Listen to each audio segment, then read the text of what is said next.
Hello, मेरा नाम सचिन है और हम आपके साथ पढ़ने जा रहे हैं क्लास 8 का चैप्टर नंबर 6 एक्सरसाइज 6A का क्वेश्चन नंबर ये है 2 और इस चैप्टर का नाम है सेट्स। और सेट्स में हम पढ़ेंगे इस तरीके के क्वेश्चन को और ये क्वेश्चन है ICSE मैथ की बुक से। ठीक है, तो ये क्वेश्चन जो है सभी क्लास के स्टूडेंट के लिए जो है इंपॉर्टेंट है। ये सिर्फ 8 वाले के लिए नहीं, क्योंकि 9, 10, 11, 12 में भी सेम ऐसा ही क्वेश्चन होता है, तो सभी लोग पढ़ सकते हैं। तो सीधे सीधे सॉल्व करना शुरू करते हैं। तो आजा भाई सॉल्व करते हैं, देखते हैं क्या करना है। तो इसने बोला है right the following sets in set builder method, या तो ब्रैकेट में लिखा है रूल मेथड। तो ये जो क्वेश्चन दिया गया है इसको हमें सेट बिल्डर मेथड में राइट करना है, लिखना है। तो ये किस मेथड में दिया गया है? ये जो है रोस्टर मेथड में दिया गया है। रोस्टर मेथड को हम टेबुलर मेथड भी बोलते हैं। ये रोस्टर मेथड में दिया गया है, इसको हमें कन्वर्ट करके सेट बिल्डर मेथड या तो रूल मेथड, एक ही बात हुई, इस मेथड में लिखना है। ठीक है, तो इस तरीके के क्वेश्चन को कौन सॉल्व कर सकता है, कौन नहीं सॉल्व कर सकता, किसको समझ में आएगा, किसको नहीं समझ में आएगा, ये सुन लीजिए। जिसको नंबर सिस्टम अच्छे से पता होगा वही इस तरीके के क्वेश्चन को आसानी से सॉल्व कर सकता है, नहीं तो समझ में आने वाला नहीं है। जिसको नंबर सिस्टम नहीं पता होगा उसको ये क्वेश्चन कितना भी समझ ले, समझ में आने वाला नहीं है। तो जिसको भी नंबर सिस्टम क्या होता है, कौन सा नंबर होता है, ये ना पता हो, वो जो है सबसे पहले नंबर सिस्टम को पढ़े फिर इसको आके पढ़े। ठीक है, तो पक्का गारंटीड समझ में आएगा, नहीं तो समझ में आने वाला नहीं है। ठीक है, तो सबसे पहले हम सॉल्व करते हैं, क्वेश्चन को देख लेते हैं। क्वेश्चन में लिखा गया है B1 इक्वल टू, और इन सभी के यहाँ सेट लिखे गए हैं, और यहाँ नीचे B1 B2 B3 लिखा गया है, B4 लिखा गया है। यहाँ जो 1 है B1 है, B2 B3 B4, इसका कोई खास मतलब नहीं है इस क्वेश्चन में।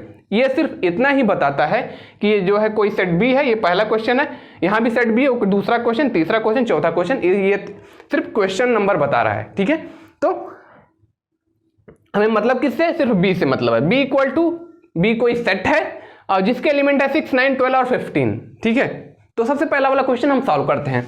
ठीक है, तो यहाँ लिखा हुआ है बी कोई सेट है जिसके, यहाँ 1 हम नहीं लिखेंगे, क्यों? क्योंकि बी से 1 सिर्फ नंबर बता रहा है कि कौन से नंबर का क्वेश्चन है। तो बी कोई सेट है जिसके एलिमेंट है 6 और 9 और 12 और 15। ठीक है, डैश डैश डैश आगे तक, ये है क्वेश्चन। और इस तरीके के क्वेश्चन को अगर अब हम बुक में देखेंगे तो बुक में इसको सिर्फ 2 स्टेप में सॉल्व कर दिया गया होता है और स्टूडेंट को समझ में आता ही नहीं है कि ये आंसर आया कैसे। ठीक है, तो इसको हम एकदम पूरी तरीके से ओपन करके बताएंगे कि ये आंसर आता कैसे है, क्यों आता है, सब कुछ बताएंगे। ठीक है, तो सॉल्व करते हैं फर्स्ट वाला क्वेश्चन। अगर आप इस पे ध्यान देंगे 6, 9, 12, 15, ये नंबर कहां से आया हुआ है? ये नंबर आया हुआ है नेचुरल नंबर से। हमने एक बार बता दिया है कि इस क्वेश्चन को वही सॉल्व कर सकता है जिसको नंबर सिस्टम पता हो। ठीक है, नंबर सिस्टम में होता है नेचुरल नंबर। तो ये नंबर कहां से आया है? नेचुरल नंबर से आया है। नेचुरल नंबर किसे कहते हैं? ऐसा नंबर जिसका यूज हम गिनने के लिए करते हैं। ठीक है, तो इस क्वेश्चन को हम 3 स्टेप में सॉल्व कर सकते हैं। पहला स्टेप क्या है? ये फर्स्ट स्टेप है।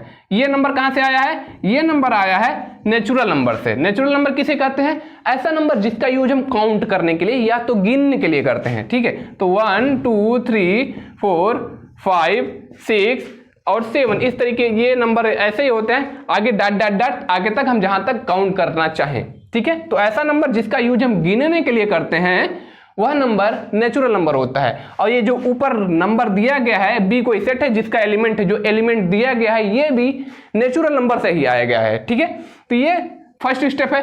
से 3 स्टेप यहां मिलेगा। ठीक है, 2 सेकंड स्टेप यहां क्या देखने को मिलेगा? अगर आप इस पे ध्यान देंगे तो ये जो है 3n का क्या है? मल्टीपल है। 3n का मल्टीपल होने क्या मतलब है? 3, ये इसको अगर हम n मान ले, इस नंबर को अगर हम n मान ले पूरे नंबर को, तो ये नंबर 3n का मल्टीपल पड़ेगा। कैसे? अगर इस पे हम ध्यान देंगे तो ये 3 का टेबल है। 3 1 जा 3, 3 2 जा 6, 3 3 जा 9, 3 4 जा 12, 3 5 जा 15, डैश डैश डैश आगे तक ये जा रहा है। ठीक है, तो ये क्या है? 3 का टेबल है। 3 का टेबल अगर हम 3 n मान ले, n के जगह अगर हम 1 रखेंगे, n के जगह हम 1 रखेंगे तो 3 1 जा 3 आएगा। n के जगह अगर 2 रखेंगे 3 2 जा 6 आएगा। n के जगह 3 रखेंगे 3 3 जा 9 आएगा। इस तरीके से आएगा। तो ये क्या है? 3n का मल्टीपल है। ठीक है, और 3n का टेबल यहाँ है। अब तीसरी बात भी यहाँ अगर ध्यान देने लायक है। ठीक है, बुक में इस तरीके से नहीं बताया जाएगा, हम ऐसे ही खोल के बता रहे हैं, आपको पता चलेगा, सब कुछ समझ में आएगा। ठीक है, ये 3n का मल्टीपल है। अभी तो 3n का मल्टीपल समझ में आया। एक चीज और इसमें दिख रहा है, क्या दिख रहा है, यहाँ 6 है, 6 में अगर 3 ऐड करेंगे फिर 9 आएगा, 9 में 3 ऐड करेंगे 12 आएगा, 12 में 3 ऐड करेंगे 15 आएगा, 15 में 3 ऐड करेंगे आगे 18 आएगा। तो इसका मतलब ये है कि ये हर जगह 3 को ऐड कर रहा है। अब ये जितना भी हमने ये फर्स्ट सेकेंड थर्ड जिसको बनाया है, हमने अभी इसको जो है इसमें से हमने समझ के इसको निकाला है। अब इसको हम अच्छे से अरेंज करते हैं, किसमें, सेट बिल्डर फॉर्म में अरेंज करना शुरू करते हैं। ठीक है, तो बी कोई सेट है और जिसके एलिमेंट ये हैं, इसी को हम क्या, सेट बिल्डर फॉर्म में अरेंज कर रहे हैं। ठीक है, तो ध्यान देते हैं, x such that x equal to 3n है ना, 3n है। अभी तो हमें 3n यहां से मिला था क्योंकि 3 का टेबल दिख रहा है, 3 2 जा 6, 3 3 जा 9, 3 4 जा 12 दिख रहा है। और दूसरी बात, हर जगह 3 ऐड होता जा रहा है, 6 3 9 3 12 3 15। ठीक है, 6n + 3। ठीक है, ये चीज आपको दिखी। और दूसरी बात, एंड ये जो है b कोई सेट है जिसके एलिमेंट क्या है, x है, और x इज बिलोंग्स टू, कहां से, x कहां से आ रहा है, नेचुरल नंबर से, नेचुरल नंबर से आ रहा है। ठीक है, क्योंकि ये नेचुरल नंबर है, नेचुरल नंबर से आ रहा है ना, ये नेचुरल नंबर है। अब ये जो है ये है, यही है इसका आंसर। अब आप चेक कर सकते हैं ये आंसर सही है कि नहीं सही है। ये जो फार्मूला बन रहा है 3n + 3 है ना, 3n + 3 ये जो फार्मूला बन रहा है, इसके ऊपर इस नंबर सिस्टम को अगर हम रखेंगे, ये नेचुरल नंबर को अगर हम रखेंगे, सेम हमें यही नंबर मिलेगा। चाहे तो हम चेक करके दिखा भी देते हैं। ठीक है, हमने जब इसे अरेंज किया तो 3n + 3 मिला, इसको जब हमने देख के ध्यान से अरेंज किया तब। तो ये क्या है, 3n है, n के जगह अगर हम 1 रखेंगे क्या आएगा, 3n के जगह 1 रखा है और +3 रखा, क्या आया है, 3 1 जा 3 + 3 6, 3 1 जा 3 + 3 क्या मिला, 6। ठीक है, और दूसरी बात, n की जगह अगर हम 2 रख दे, तब n के जगह 2 रख दिया, n के जगह 2 रख दिया, 3 2 जा 6 और 3 कितना होता है, 9 होता है, दूसरा नंबर मिला।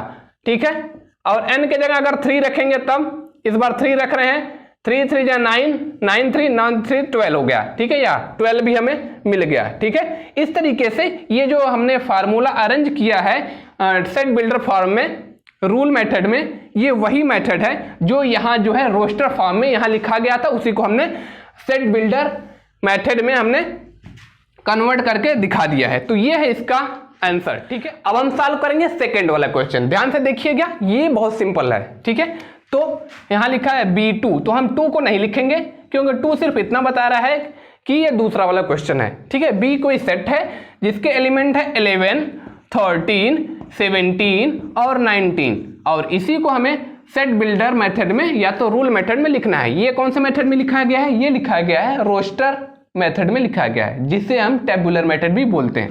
तो इसको हम क्या लिख सकते हैं, B कोई सेट है और इसको हमें कौन से मेथड में लिखना है, सेट बिल्डर में, तो इसको हम क्या लिख सकते हैं, h such that x is a prime number between 10 to 20। ठीक है, ये क्वेश्चन को अगर हम ध्यान से देखेंगे तो इसका हमने आंसर क्या लिखा, हमने इसका आंसर लिखा x such that x is a prime number between 10 to 20।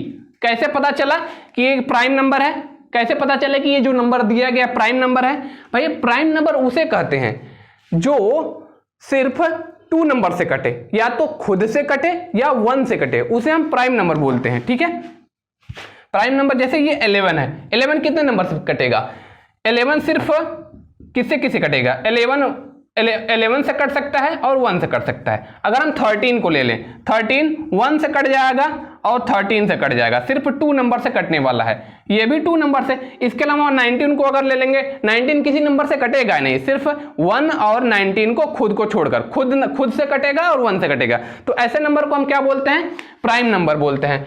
अगर इसके अलावा 2 नंबर से ज्यादा नंबर से अगर ये नंबर कटते तो ये प्राइम नंबर नहीं होते, ये क्या होते, कंपोजिट नंबर होते। ठीक है, जैसे इसके अलावा हम इन सभी नंबर्स के अलावा इसमें से अलग ले लेते हैं। जैसे कोई हमने नंबर ले लिया 15, 15 क्या है, 15 एक कंपोजिट नंबर है, क्योंकि ये 2 से ज्यादा नंबरों से कट रहा है। कैसे कैसे, ये 3 से कट जाएगा, 15 से खुद ही कट जाएगा, 1 से कट जाएगा, 5 से कट जाएगा। ये कितने नंबर से कट रहा है, 4 नंबर से कट रहा है 15, है ना। तो ये कंपोजिट नंबर है, और हम कंपोजिट नंबर की बात इसमें हम नहीं कर रहे हैं। इस क्वेश्चन में जितने भी नंबर हैं क्या है, प्राइम नंबर है। तो इसको हम क्या लिख सकते हैं, बी कोई सेट है, B x such that x is a prime number between 10 to 20। ये जितने भी नंबर हैं 10 से लेके 20 के बीच में आए हुए हैं। 10 के बाद क्या होता है 11 होता है, और 19 के बाद क्या होता है 20। 10 और 20 के बीच में ये जितने भी नंबर आए हुए हैं, ये नंबर जितने भी हैं ये प्राइम नंबर हैं, ठीक है। और ये है इसका आंसर। इसमें कुछ ज्यादा नहीं समझाना था, यही इसका आंसर है। अब हम सॉल्व करेंगे थर्ड वाला क्वेश्चन। क्या लिखा हुआ है, B3। तो 3 को हम नहीं लिखेंगे, 3 सिर्फ इतना बता रहा है कि ये तीसरा वाला क्वेश्चन है। क्वेश्चन लिख लेते हैं। क्या लिखा है, B कोई सेट है जिसके एलिमेंट है 1/3, 3/5, 5/7 और 7/9 और 9/11, ठीक है। और डॉट डॉट डॉट डॉट करके आगे तक है, ठीक है। ये है इसका क्वेश्चन। और इस क्वेश्चन पे अगर हम ध्यान देंगे, इसमें हमें क्या क्या मिल रहा है। अगर ऊपर वाला जितना भी नंबर है जिसको हम न्यूमिनेटर बोलते हैं, न्यूमिनेटर पे अगर ध्यान देंगे तो ये 1 3 5 7 9, ठीक है। तो अगर ऊपर वाले नंबर को अगर हम n मान लें, है ना, ऊपर वाले नंबर को n मान ले, क्या मान ले रहे हैं, n मान ले रहे हैं। और ऊपर वाले नंबर को अगर टोटल नंबर को हम क्या मान लिया, n मान लिया। और नीचे वाले नंबर पे अगर ध्यान देंगे, ये तो न्यूमिनेटर है, डिनोमिनेटर पे ध्यान देंगे तो डिनोमिनेटर क्या है, ऊपर 1 है, नीचे क्या है 3 है। अगर इसको n माना तो ऊपर वाले से नीचे वाला कितना ज्यादा है, 2 ज्यादा है ना। 2 और 1 कितना हो गया 3। तो नीचे वाले पे अगर नीचे वाला क्या है, n प्लस क्या है, n प्लस 2 है, क्या है 2 ज्यादा है ना। तो नीचे वाला क्या है 2 ज्यादा है, तो n ऊपर है, n प्लस 2 मतलब क्या हो जाएगा, तो n 1 है, n क्या है 1 है, और n के जगह यहां 1 रख दिया, और नीचे भी और प्लस 2, तो क्या आ गया 1/3 आ गया ना, यही है, ठीक है। तो n/n प्लस 2 आ चुका है, ठीक है।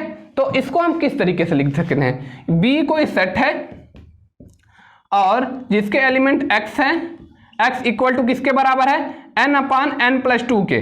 n/n प्लस 2 कैसे है ये भी बता दिया। ये इसको अगर n मान लिया जाए तो नीचे वाले कितना ज्यादा है, 2 ज्यादा है, तो नीचे वाला 2 ऐड हो जाएगा n में, है ना। ऊपर n माना है तो नीचे भी अगर n रखेंगे तो n ऊपर वाला n नीचे वाले n से कितना ज्यादा है, 2 ज्यादा है, तो n/n प्लस 2 हमने लिख दिया, ठीक है। तो और दूसरी बात, ये जो है कहां से आ रहा है, ये जो n है, ये जो n है, ये जो n हमने माना है, ऊपर वाले को हमने n माना ना, ये n कहां से आ रहा है, n आ रहा है कहां से, नेचुरल नंबर से। क्योंकि 1 इसमें जो है 0 इंक्लूड होता है, तो ये क्या होता है, होल नंबर होता। तो 0 यहाँ इंक्लूड नहीं है, यहाँ सिर्फ काउंट करने वाले नंबर हैं, ठीक है। नेचुरल नंबर क्या होता है, जिसको भी पता होगा वही इस क्वेश्चन को समझ पाएगा, नहीं तो नहीं, ठीक है। तो n is belongs to capital N। और हम लिख सकते हैं where n is a odd natural number. Odd क्या होता है, ऑड नंबर आपको पता होगा, ऑड नेचुरल नंबर, ठीक है। जहां n एक ऑड नेचुरल नंबर है। ऑड नंबर किस कहते हैं, ऐसा नंबर जिसका जो 2 से नहीं कट सकता वह नंबर ऑड नंबर होता है। तो 1 2 से नहीं कटेगा, 3 5 7 इसमें से कोई भी नंबर किससे नहीं कटेगा, 2 से नहीं कटेगा। ये जितने भी नंबर है ऊपर वाले क्या है, एक ऑड नेचुरल नंबर है, और नीचे वाला n भी क्या है, एक ऑड है, ऑड नेचुरल नंबर है। क्यों, 3 भी 2 से नहीं कटेगा, 5 भी 2 से नहीं कटेगा, 7 भी, और 9 11, ठीक है। तो हमने n के बारे में क्या लिखा है, ऊपर n था, n/n प्लस 2 कैसे आया ये बता दिया है, ठीक है। तो n इज बिलोंग टू ये जो n है, n कहां से आया है, नीचे वाला n भी क्या है, n कहां से आया है, नेचुरल नंबर से आया। नेचुरल नंबर क्या होता है ये बता दिया है। तो हम लिख सकते हैं and where n is a odd natural number, ठीक है। तो ये है इसका आंसर, इस तरीके से इसको हम लिख सकते हैं, ठीक है। तो इसके अलावा अगर कोई भी कंप्लेन हो, कोई भी क्वेश्चन इसमें से अगर ना समझ में आ रहा हो तो आप कमेंट करके जरूर बताइएगा, मैं उसके ऊपर स्पेशल वीडियो बनाऊंगा एकदम अच्छे से समझा के। ठीक है, अब हम सॉल्व करेंगे फोर्थ वाले क्वेश्चन को। तो यहाँ क्या लिखा गया है, B4 लिखा गया, और यहाँ B4 का कोई मतलब नहीं है, 4 को हटा देते हैं, सिर्फ B से मतलब है। ठीक है, और जिसके एलिमेंट हैं 8 है, 27 है, 64 है, 125 है और 216 है। ठीक है, और इस क्वेश्चन को कैसे सॉल्व करेंगे फिर से बता दें, इस तरीके के क्वेश्चन को वही सॉल्व कर सकता है जिसको नंबर सिस्टम अच्छे से आता है। ठीक है, तो अब ध्यान देते हैं इस क्वेश्चन को। इस क्वेश्चन में अगर आप ध्यान देंगे तो ये नंबर जो है यहाँ 8 है। हम कई स्टेप में बताते हैं। फर्स्ट स्टेप में हम क्या समझेंगे, यहाँ आपको देखने में अगर देखेंगे तो ये समझ में आएगा कि ये नंबर क्या है। ये नंबर जो है यहाँ 2 है, ये 2 है, 2 नहीं है, 8 है, 8 है। 8 किसका क्यूब होता है, ये सभी क्यूब दिख रहे हैं। ये क्यूब किसका है, ये क्यूब है जो है 2 का क्यूब है, 2 का क्यूब है। ये किसका है, 3 का क्यूब है। ये किसका है, 4 का क्यूब है ना। और इस पे ध्यान देंगे तो ये क्या है, 5 का क्यूब है। ठीक है, 5 5 25 5 125। ठीक है, ये 6 का क्यूब है ना। आपको पता चला ये 8 किसका क्यूब है, 2 का, 27 3 का, इस तरीके से ये आगे आगे ऐसे क्यूब है। ठीक है, तो आपको पहली चीज समझ में आ गई। ठीक है, तो इन सभी क्वेश्चन को अगर हम, इन सभी एलिमेंट्स को अगर हम n मान लें, इन सभी जितने भी एलिमेंट है इसको अगर हम n मान लें, n एलिमेंट है ना, क्योंकि इन सभी को एक ही बार अगर अलजेब्रा में मानना पड़ेगा तो n मानेंगे। ठीक है, ठीक है, और ये n का क्यूब है, ये टोटल n का क्यूब है, ये जितने भी एलिमेंट है ये n के क्यूब है। ठीक है, तो आपको दो चीज समझ में आ गई है।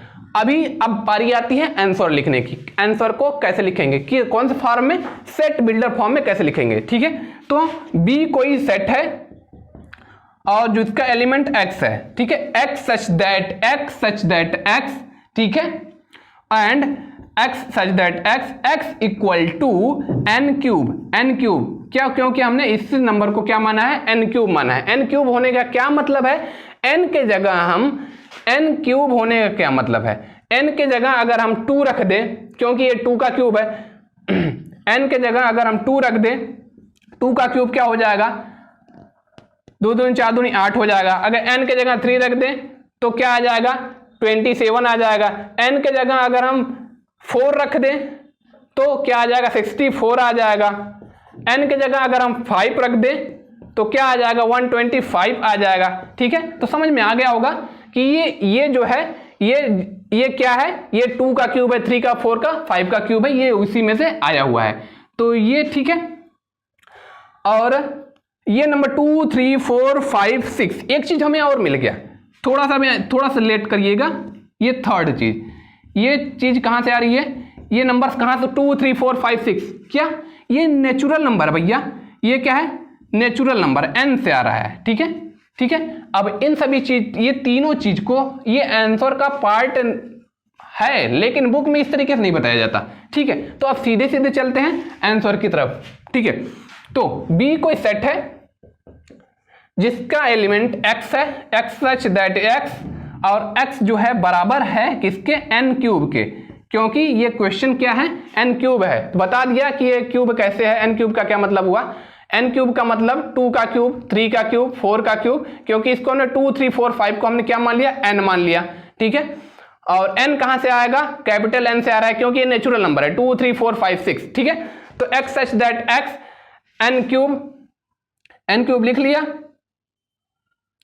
x such that x equal to n cube, and ये जो n है, n कहां से आ रहा है, n आ रहा है नेचुरल नंबर से। ठीक है, n is belongs to capital N, और नेचुरल नंबर किसे कहते हैं, ये n यहाँ क्या बता रहा है, नेचुरल नंबर बता रहा है। नेचुरल नंबर किसे कहते हैं, ऐसा नंबर जिसका यूज हम काउंट करने के लिए, गिनने के लिए करते हैं। तो 2 3 4 5 6, इससे तो पता ही चल रहा है कि ये नेचुरल नंबर है।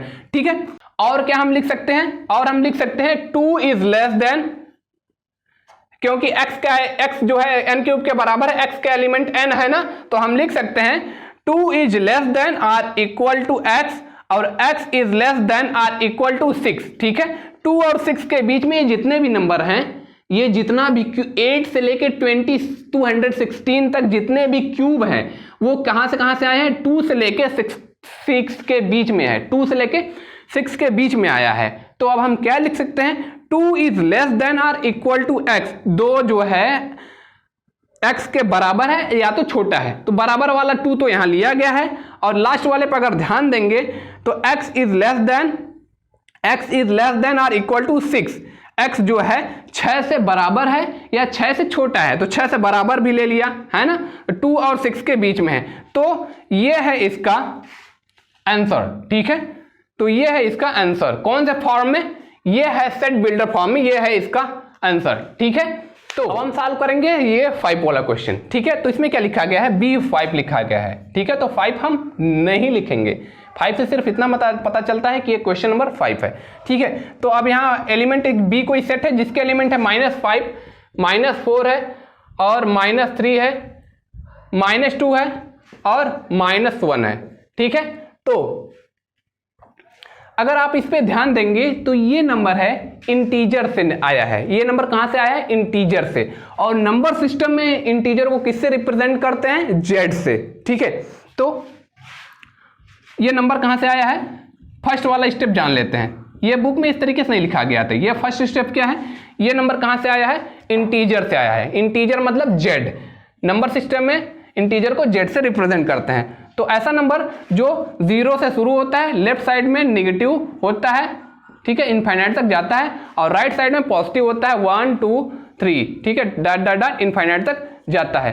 तो ये होता है इंटीजर, और ये जो ऊपर नंबर दिया गया है क्वेश्चन में, ये इसी नंबर से निकल के आया है। आपको क्या मिल जाएगा, 1 मिल जाएगा, 2 मिल जाएगा, 3 मिल जाएगा, 4 मिल जाएगा, 5 मिल जाएगा। ठीक है, तो आपको यहां तक तो समझ में आ गया कि ये नंबर आया कहां से है। ठीक है, तो अब सीधे चलते हैं आंसर की तरफ। आंसर की तरफ मतलब क्या, ये जो है रोस्टर फॉर्म में लिखा गया है, इसको हमें सेट बिल्डर फॉर्म में नीचे लिखना है। ठीक है, तो बी कोई सेट है जिसका element x such that x है, x सच दैट x, ठीक है, और x such that x is belong to z। ठीक है, x कहां से आ रहा है, z से आ रहा है। ये कैसे पता चला आपको, ये पता चला इस नंबर को देखकर। कहां से, z से कैसे आ रहा है, z का मतलब यहां क्या है, z का मतलब यहां है इंटीजर। ठीक है, तो x कहां से बिलोंग कर रहा है, इंटीजर से आ रहा है। ठीक है, तो इंटीजर से आ रहा है, और ये नंबर्स कहां से कहां तक के बीच में है, हम लिख सकते हैं -5 is less than or equal to, -5 is less than or equal to x and x is less than or equal to -1। ठीक है, आपको कैसे समझ में आएगा कि ये आंसर सही है, फिर से बता देते हैं ये आंसर सही है कि गलत, आपको कैसे समझ में आएगा। अगर आप ध्यान देंगे इस पे, सेट बिल्डर तो बन चुका है ना, तो x कहां से आया है, z से आया है। z का मतलब क्या होता है, इंटीजर, और इसी इंटीजर में से ये वाला इंटीजर आपको देखने को मिल रहा है। ठीक है, इंटीजर क्या होता है, परिमेय संख्या, हिंदी में उसे बोलते हैं। ठीक है, और ये नंबर कहां से, -5 से लेके -1 तक है, तो इसको किस तरीके से रिप्रेजेंट करेंगे, -5 is less than or equal to x, -5 is less than or equal to x. ठीक है, -5 जो है x से छोटा है या तो बराबर है, जब बराबर है, छोटा है या तो बराबर है, तो यह छोटा मानो या बराबर मानो, बराबर मान लिया तो -5 यहां रखा जा चुका है। ठीक है, और x is less then, x जो है छोटा है -1 से, -1 के बीच में है, -1 से लेके -5 से लेके -1 के बीच में ये सारा नंबर है। ठीक है, तो इसको हम कैसे पढ़ेंगे, B कोई सेट है जिसके एलिमेंट है x सच दैट x कहां से बिलोंग कर रहा है, z से, मतलब इंटीजर से, और -5 एंड बीच में लिख देते हैं एंड। ठीक है, -5 is less than or equal to x is less than or equal to -1, तो ये है इसका आंसर। ठीक है, तो ये वाला आंसर था। इसके अलावा ये वाला क्वेश्चन भी जो है एकदम ऊपर वाले क्वेश्चन के जैसा है, इसको जो है आप आसानी से सॉल्व कर सकते हैं। ठीक है, और जिसको भी ये वाला क्वेश्चन ना समझ में आए वो कमेंट करके बता सकता है, उसके लिए हम स्पेशल वीडियो अलग से बना देंगे। ठीक है, तो हिंट में दे देते हैं ये सॉल्व कैसे होगा। अगर आप इस पे ध्यान देंगे इस क्वेश्चन पे, ठीक है, तो यहां लिखा गया है -6 -3 0 3 6। ठीक है, तो अगर आप इस पे ध्यान देंगे तो ये नंबर क्या है, एक इंटीजर है। इंटीजर का मतलब क्या होता है, हमने बताया था, जीरो से कोई नंबर शुरू होता है, लेफ्ट साइड में सभी नेगेटिव होते हैं, ठीक है, इनफाइनाइट तक जाता है, और राइट साइड में सभी पॉजिटिव होते हैं, इनफाइनाइट तक जाते हैं। तो ये नंबर, इसी नंबर में से ये नंबर आ रहा है, ठीक है। तो ये नंबर कहां से बिलोंग रहा है, हम लिख सकते हैं x is belongs to z, ठीक है, क्योंकि नंबर सिस्टम में इंटीजर को हम z से लिखते हैं, ठीक है। और x is belong to z, और ये कहां से कहां तक आ रहा है, -6 से लेके जो है +6 से 6 तक आ रहा है। तो हम लिख सकते हैं -6 is less than or equal to x और x is less than or equal to 6, ठीक है, ये लिख सकते हैं जैसे ये वाला हमने लिखा था, ठीक है। ये कहां से कहां तक आ रहा है, -6 से लेके +6 तक आ रहा है, तो हमने बता दिया। और ये तो रहा ये इस वाले 5 वाले का आंसर, ठीक है। अब आई मुद्दे की बात, मेहनत बहुत हो रही है, थोड़ा प्लीज चैनल को सब्सक्राइब कर लीजिएगा, और बात समझ में आई हो तो कमेंट जरूर करिएगा, और बात नहीं समझ में आई हो तो फिर भी कमेंट करिएगा, ठीक है। और वीडियो को लाइक किए बिना नहीं जाइएगा, ठीक है। तो अब आई मुद्दे की बात समझ में आई हो तो वीडियो लाइक करिए और चैनल सब्सक्राइब। बाय।